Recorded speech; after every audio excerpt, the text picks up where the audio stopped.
వచ్చేస్తామండి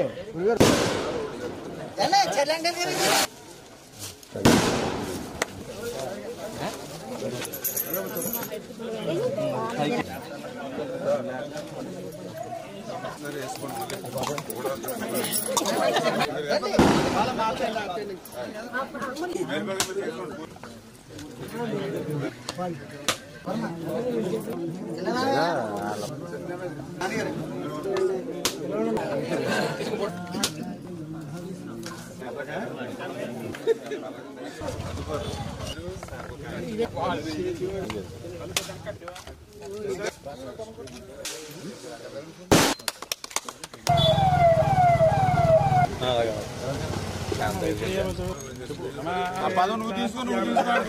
tricycle note చేసుకో sir RW sir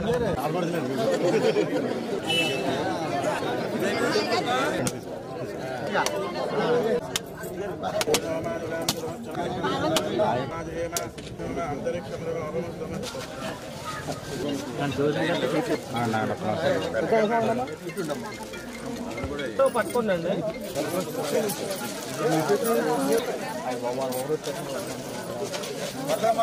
మీరందరూ లైన్లో పెట్టి చాలా ఇబ్బంది పెట్టారు పిల్లడు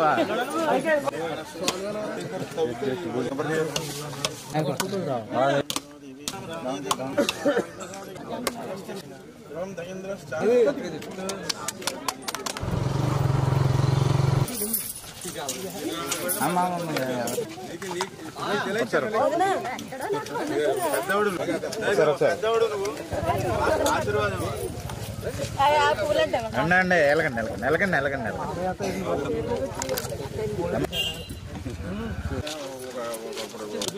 చూడండి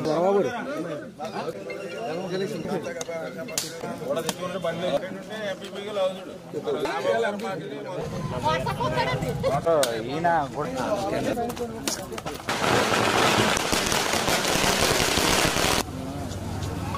దేవి సరస్వతి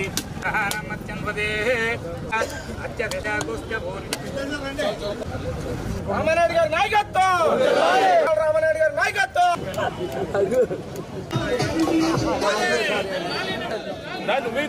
ఈరోజు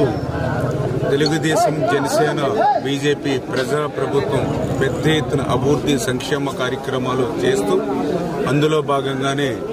నిన్ననే మీరు చూసారు ఏదైతే పూడూరు మండలంలో 10 కోట్ల రూపాయల వర్కులకి ఒక్కరోజు మరి అక్కడ శంకుస్థాపన కార్యక్రమాలు కానీ అదేవిధంగా ఈరోజు ఎలమంచిలి మండలంలో మరి ఎలమంచిలి గ్రామం ఓటాడలో 1 కోటి రూపాయలకు సంబంధించినటువంటి పనులకు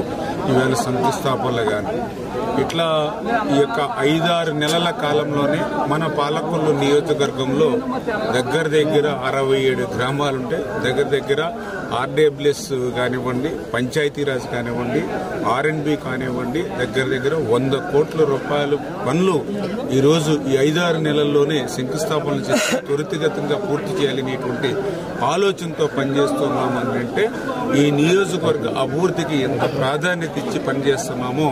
ఇదే ఒక ఉదాహరణ అనే విషయాన్ని సందర్భంగా తెలియజేసుకుంటూ మరి ఏదైతే ఈవేళ మనం చూస్తున్నాం ఎలమంచిలి గోదావరి ఒడ్డునున్నాం మరి గోదావరికి వరదలు వస్తే ఈ యొక్క లంక గ్రామాలు కానీ ఈ గోదావరిని ఆనుకున్నటువంటి గ్రామాలంతా కూడా మరి ఏటుగొట్టు ఏ సమయంలో తెగిపడుతుందో గండ్లు పడతాయని బిక్కుబిక్కుమంటూ ఉన్నటువంటి పరిస్థితి. వరదలు వచ్చినప్పుడు గత ప్రభుత్వంలో మరి ఒక్క అధికారి కానీ గత ప్రభుత్వంలో ఒక్క మంత్రి కానీ తొంగి చూడనటువంటి స్థితిలో మరి ఇక్కడ ఉన్నటువంటి ప్రజలే ప్రత్యేకించి యువత రాత్రి అర్ధరాత్రి సైతం వాళ్లే సంచులు తెచ్చుకుని వాళ్లే ట్రాక్టర్లతో మట్టి తోలుకుని మరి శ్రమదానం చేసి రాత్రులు నిద్ర లేకుండా ఏటుగట్టును కాపాడుకునేటువంటి పరిస్థితి కూడా మనందరం కూడా చూసాం. అటువంటి స్థితి నుంచి మళ్ళీ రేపు ఈ లంక గ్రామ ప్రజలకు కానీ పరిసర ప్రాంతాలకు కానీ మళ్ళీ రక్షణ ఉండాలనేటువంటి ఆలోచనతో మరి ఇరిగేషన్ డిపార్ట్మెంట్ నుంచి కూడా మరి ఏదైతే కంచు స్తంభం పాలెం నుంచి మరి దొడ్డుపట్ల అదేవిధంగా అబ్రేజీ పాలెం నుంచి మళ్ళీ ఎలమంచిలి వరకు కూడా ఏటుగట్టు స్ట్రెంగ్తన్ చేయడానికి కూడా నిధులు కూడా మనం పెట్టడం జరిగింది. మరి అవి కూడా తొందరలోనే మరి అవి కూడా శాంక్షన్ చేసి ఆ ఏటుగట్టు పటిష్టతకు పనిచేసేటువంటి ప్రభుత్వంగా ఆ పనులు కూడా పూర్తి చేస్తామని కూడా మీ ద్వారా కూడా హామీ ఇస్తూ, అదేవిధంగా ఈరోజు మేము ఈ గ్రామం ఇచ్చేసినప్పుడు మరి ప్రజలందరూ కూడా చెప్తూ ఉన్నారు, మాకేదో పనికిరానిటువంటి సెంటు పట్టాలు ఇచ్చారు, మరి కనీసం అక్కడ ఇల్లు కట్టుకునేటువంటి పరిస్థితి లేదు, అక్కడికి మేము వెళ్లే దారి లేదు, దిక్కు లేదు మాకు అని చెప్తున్నటువంటి పరిస్థితి. మొన్న కూడా నేను మరి పూలపల్లి ఇట్లాంటి కొన్ని గ్రామాలు వెళ్ళినప్పుడు వాళ్ళు కూడా చెప్పారు, ఏదైతే పనికిరానిటువంటి సెంటు పట్టాను మాకు ఎక్కడ కాజ గొప్పులో ఇచ్చారో మరి అక్కడ కూడా మాకు వెళ్ళేటువంటి పరిస్థితి లేదని. మొన్న నేను బగ్గేశ్వరం అట్లా ఆ గ్రామాలు పోతే వాళ్ళు చెప్తూ ఉన్నారు, దిగమర్రు ఈ గ్రామాలు చెప్తున్నారు, మాకు ఎక్కడో మరి తెల్లపూడి నక్కల తెప్పలో ఇచ్చారు, ఆ నక్కల తెప్పకు పోవాలంటే చాలా కష్టంగా ఉంది, చంద్రమండలం మీదకైనా వెళ్ళొచ్చేమో కానీ ఆ నక్కల తెప్పకు మాత్రం వెళ్ళలేమని చెప్పేసి వాళ్ళు చెప్తున్నటువంటి పరిస్థితి. అంటే ఇళ్ల స్థలాల పేరు చెప్పి